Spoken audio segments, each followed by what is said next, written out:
শুভ সকাল। সকালবেলায় কাজকর্ম সেরে নেওয়ার পর যখন এই ফুলের বাগানটাতে একটু আসি, ফুলগুলোকে একটু স্পর্শ করি আর ফুলগুলোকে একটু দেখি না, মনটা বড় ভালো হয়ে যায়। তার আগে বলি হাই, আমি Munmun, welcome back to my channel. আশা করি যে যেখানে আছো ভালো আছো, সুস্থ আছো।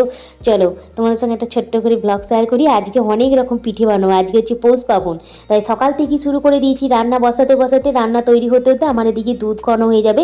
পুরগুলোকে তৈরি করে রাখা হয়নি আগের দিন, আসলে শরীরটা একটু খারাপ ছিল, ঠান্ডা লেগে গিয়েছিল, সেই জন্য করা হয়নি। তার জন্য সকাল থেকেই সব কিছু আরম্ভ করে দিলাম।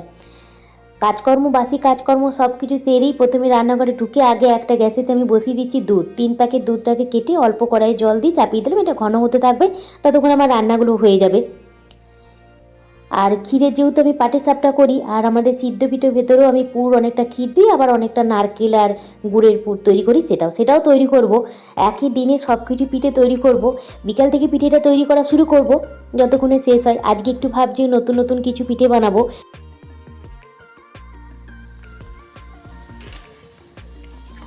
দুধটা অনেকটা ঘন হয়ে গেছে। এটা হতে হতে আমার রান্না সব কমপ্লিট হয়ে গেল। ভাত, শাক ভাজা সব রান্না হয়ে গেল। এটা হয়নি, বাবু টিউশনের থেকে আসার টাইম হয়ে গেছে। আর এই দেখো, নারকেলটা ছাড়িয়ে নারকেলের পুর বানাবো। ওর বাবাই ভেঙে দিল, বাবুর বাবাই ভেঙে দিল। চলো এগুলো ব্যবস্থা করি কিছু। প্রত্যেক বছর পিঠে তৈরি করার ঠিক 2 দিন আগে আমি পুরগুলোকে তৈরি করে রেখে দিই, ক্ষীরটা আর হচ্ছে ওই নারকেল আর গুড় দিয়ে যে পুরটা হয় সেটাকে। কিন্তু এবারে এতটাই ঠান্ডা লেগে গিয়েছিলো, তারপরে আবার বাবুর একটু শরীরটা খারাপ করে গিয়েছিলো, ঠান্ডা লেগে গিয়েছিলো, তা সেই জন্যে না আর ওকে মানে ব্যস্ত ছিলাম খুবই, পুরগুলো তৈরি করা হয়নি। তারপরে ওদের তো স্কুল, প্রত্যেক দিন টিফিন তৈরি করে এ করো, সারাদিনটা হয়তো ফাঁকা থাকি, কিন্তু শরীর ঠিক না থাকলে তো সারাদিন কিছু রান্না করতেও ইচ্ছা করে না, তার জন্য পুরগুলো তৈরি করা হয়নি। তাই পিঠের দিনের দিন আমি পুরগুলো তৈরি করছি। তাই এখানে ওই যে 1.5 লিটার মতো দুধ নিয়েছিলাম, কিছুটা দুধ তুলে রেখে দিয়েছি, তারপরে ঘন করে নিলাম। আর এখানে টেস্টি বানানোর জন্য আমি কি করি জানো তো, ক্ষীর তৈরি করতে গেলে একটু মিল্ক পাউডার দিয়ে দিই, আর একটু চিনি, আর হচ্ছে ডেসিকেটেড কোকোনাট দিয়ে দিই, মানে শুকনো নারকেলের গুঁড়ো। এটা দিয়ে দিলে এই পাটিসাপটার ভেতরে যখন পুরটা দেবো না, খুব টেস্টি লাগে। এর আগেও একদিন আমি পাটিসাপটা বানিয়েছিলাম, তাই ওই ভেতরে ওই রকম ক্ষীরের পুর ভরে দিয়েছিলাম, বাবুর আর বাবুর বাবার খুব ভালো লেগেছিলো। তাই ভাবলাম ডেসিকেটেড কোকোনাটটা একটু দিয়ে দিই, আর মিল্ক পাউডার আর একটু চিনি দিয়ে দিলাম। ব্যাস, ওইটা আমার পুরটা হয়ে গেছে। আর ওটা নামালাম না, কারণ এখনই তো তৈরি করব, তার জন্য ওটাকে সাইডে রেখে দিলাম, কড়াইয়ের মধ্যেই রেখে দিলাম। আর এদিকে আমি 2টো নারকেল ভেঙে দিল, বাবাই ভেঙে দিল। আগে নারকেলগুলো কুড়ে নিই, নারকেলটা না কুড়ে নিলে না তোমার অনেকগুলো পিঠেতে নারকেল কুড়া দিতে হবে। আজকে 6 রকম পিঠে বানাবো, তার জন্য নারকেলগুলো আগে কুড়ে নেবো, তারপর পুরটা তৈরি করব, তারপর ব্যাটারগুলো তৈরি করব। একটা একটা ধাপে রান্নাটা না করলে না এতগুলো পিঠে এক হাতে তো অসুবিধা হবে। যাক, বাবু এখন বড় হয়ে গেছে বলে আমার অতটা চিন্তা নেই, ওর দিকে অতটা তাকাতে হয় না। ও পড়তে বসা বলো বা টিউশনি যাওয়া বলো, সব কাজই ও নিজে করে নেয়, তাই আমার চিন্তা নেই। তাই আমি টুকটুক টুকটুক করে এখন কম বেশি ও যেগুলো পছন্দ করে, ওর বাবা যেগুলো পছন্দ করে সেগুলো বানায়। তো এইবার আমি ভেবেও নিয়েছিলাম, আসলে কয়েকটা দিন আমি ওকে আগে নিয়ে গিয়েছিলাম না খাদ্য মেলা, বাহারে আহারে, বাঁকুড়ায় খাদ্য মেলা 2য় বর্ষ। সেখানে না এতটা ভিড় হয়েছিল, তোমাদেরকে ভিডিও দিয়ে দেখিয়েছিলাম। সেই মানে এতটা ভিড়ে না ও পিঠে মানে মেলাগুলোতে, পিঠের দোকানগুলোতে ঢুকেছিলাম, কিন্তু এতটা ভিড় মানে ও নিতে পারেনি, কিনতে পারেনি। তো ওর তখন একটুখানি খেতে ইচ্ছা করেছিল, বুঝতে পেরেছিলাম। তাই আমি তখনই বলেছিলাম যে তোমার জন্য অনেক রকম পিঠে বানিয়ে দেবো। তা সেই জন্যই আজকে ভেবে নিয়েছি যে একটু সময় করে সকাল থেকে শুরু করি। অনেক রকম অল্প অল্প করে তো বানাবো, 3 জনাকার তো মতো করে পিঠে অল্প অল্প বানাবো, তা অনেক রকম পিঠে বানাবো। তাই এদিকে দেখো তোমার সঙ্গে বকবক করতে করে কী করলাম, নারকেল আর গুড় আমি একটুখানি পুরের মতো তৈরি করে নিলাম। খুব বেশি পাক করিনি, মানে পাক মানে কি একদম নাড়ু তৈরি করার মতো যেমন পাক করতে হয় সেরকম করিনি, জাস্ট একটু মিক্স করে যখন গুড়টা গলে গেছে, নারকেলের সঙ্গে মিক্স হয়ে গেছে, তখনই আমি ওটা নামিয়ে ঠান্ডা হতে দিলাম। পুরগুলো না ঠান্ডা হলে তো পুরগুলো ভরা যাবে না, সেই জন্য আগেই পুরগুলো তৈরি করে নিলাম। এরপর আমি এখানে রস ভরা তৈরি করব খেজুর গুড়ে, তার জন্য এখানে খেজুর গুড়, একটু জল আর 2টো এলাচকে ফাটিয়ে দিয়ে দিলাম। এটা রসটা যতক্ষণ একটু ফুটছে ততক্ষণ আমি ব্যাটারগুলো বানিয়ে নিই ঝটপট করে। এইভাবে যদি কেউ করে না, তোমরা যদি কখনো বাড়িতে পিঠে ভাবো অনেক কিছু তৈরি করব, একবার এইভাবে ধাপে ধাপে ধাপে ধাপে নিজে একা হাতেই করবে, দেখবে অনেক কিছু পিঠে নিজে একাই পেরে গেছো। প্রথম পিঠেটা বানাবো আমি ভাপা পিঠের ব্যাটার। তার জন্য এখানে আমি নিয়ে নিলাম চাল গুঁড়ি, সুজি, অল্প একটু চিনি গুঁড়ো, 1 চিমটে লবণ, দুধ দিয়ে ব্যাটারটা তৈরি করে সাইডে রেখে দিচ্ছি। 1 কাপ চাল গুঁড়ি, হাফ কাপের থেকে কিছুটা কম সুজি, অল্প একটুখানি চিনি গুঁড়ো আর 1 চিমটে লবণ আর দুধ দিয়ে ব্যাটারটা তৈরি করলাম। ব্যাস হয়ে গেল। ওটাও সাইডে ঢাকা দিয়ে রেখে দিলাম, যতক্ষণ রেস্ট পাবে ততক্ষণ পাটিসাপটার ব্যাটারটা তৈরি করে নিয়েছি। এর জন্য আমি নিলাম চালগুড়ি, ময়দা, সুজি। চালগুড়ি পরিমাণ নিয়েছি 1 কাপ, 1/2 কাপ সুজি, 1/2 কাপ ময়দা, 1 চিমটে লবণ, আর এখানে আমি দিয়ে দিলাম খেজুর গুড় আর একটু দুধ দিয়ে ব্যাটারটা তৈরি করছি। আমি কিন্তু পাটিসাপটার ব্যাটারটা তৈরি করতে গেলে দুধ দিয়ে তৈরি করি, টেস্টটা খুব ভালো হয়।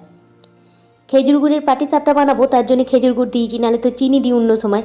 খেজুর গুড়টা যেহেতু হাতের কাছে এত ফ্রেশ আছে, তার জন্য ভাবলাম খেজুর গুড়ের পাটিসাপটাই বানাই। ব্যাস দুটো ব্যাটার আমার রেডি হয়ে গেল। দেখেছো কত ঝটপট ঝটপট করে একা হাতে করে ফেলছি।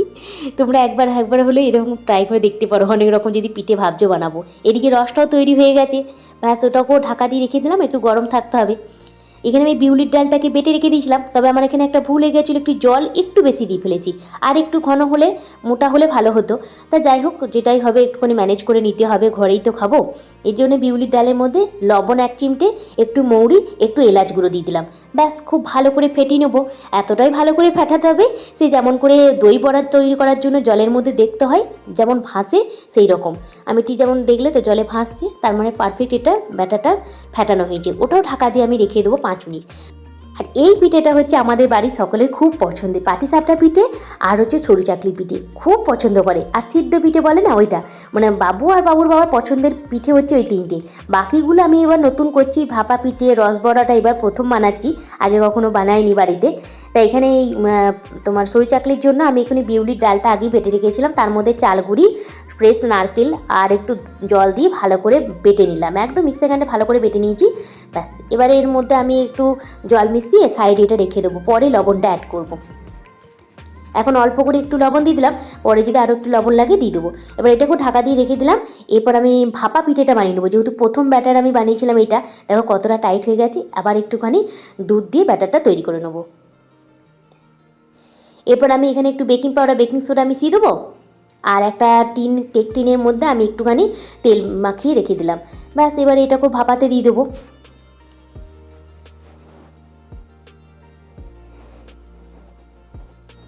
এই পিঠে বানাতে শুরু করেছিলাম সকাল থেকেই, ধরো পুরগুলো যখন থেকে দুধটা ঘন করতে বসেছি, রান্না বান্না ধোয়া ধুই ওর মাঝে সবই হলো, খাওয়া দাওয়া হয়েছিল, বিকাল হয়ে গেছে পিঠে বানাতে বানাতে। এখনও সিদ্ধ পিঠে, দুধ পিঠে বাকি আছে।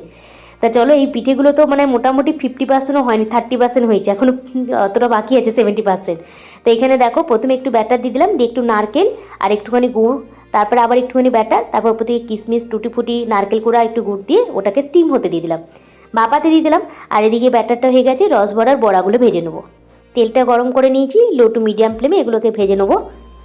আমি এখানে বেকিং সোডা কিছু দিইনি, খুব ভালো করে ফেটালে বেকিং সোডা লাগে না।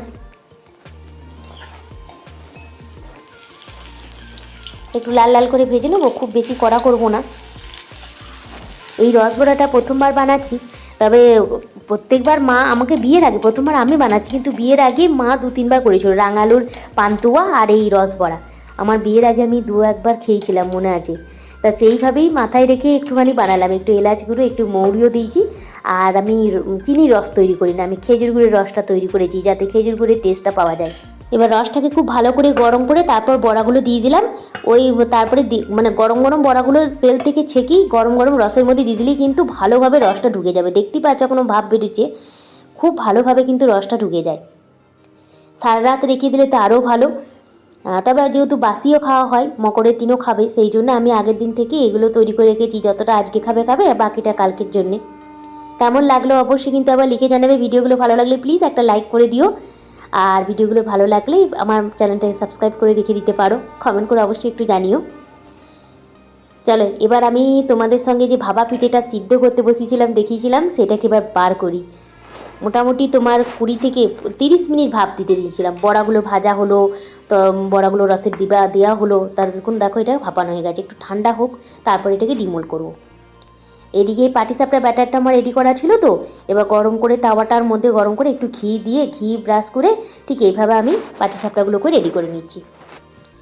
ক্ষীরটা যেহেতু কড়াই আছে, ক্ষীরের পাটিসাপটা আমাদের বাড়িতে আবার খুব পছন্দ করে, বলছি না, পাটিসাপটা, সরু চাকলি আর সিদ্ধ পিঠে। সিদ্ধ পিঠেটা পরের দিন আবার মকরের দিন একটু নুন হলুদ একটু জিরে ফোড়ন শুকনো লঙ্কা ফোড়ন দিয়ে ভেজে খায়, ওইটা আমি বিয়ের পর বাঁকুড়াতে আসার পর আমি জানতে পারলাম।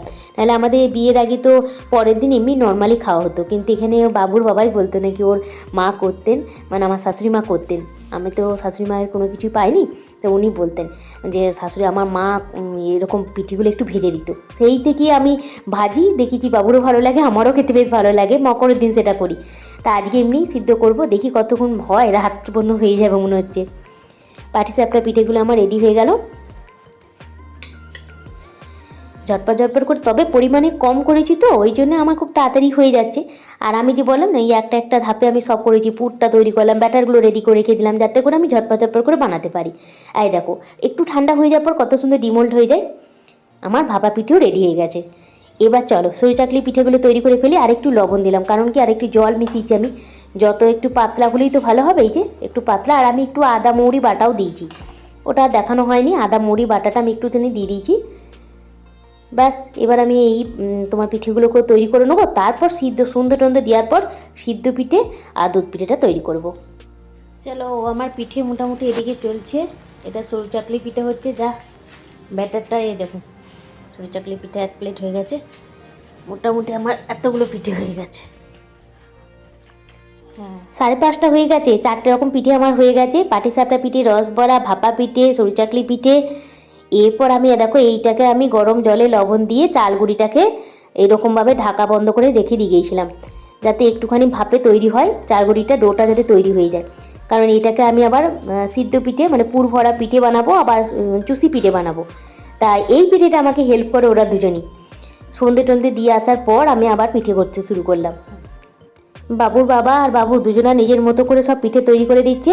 ভিডিওটা তাহলে এখানেই শেষ করছি। লাইভ ভিডিও কালকে আমি এসেছিলাম, সেটা দেখিয়েছি তোমাদেরকে। আর মকর সংক্রান্তির দিন আমি তোমাদের আবার শেয়ার করব কিছুটা। তাহলে আজকে ভিডিওটা এখানেই শেষ করছি। পিঠেগুলো আমার সব রেডি হয়ে গেছে, পাটিসাপটা পিঠে বানানো দেখালাম। কোন পিঠেটা তোমাদের ভালো লাগলো অবশ্যই কিন্তু একটু লিখে জানাবে। ভিডিওটা ভালো লাগলে, উপকার লাগলে প্লিজ একটা লাইক করে দিও, কমেন্ট করে অবশ্যই জানিও। ভালো থেকো, সুস্থ থেকো, বাই।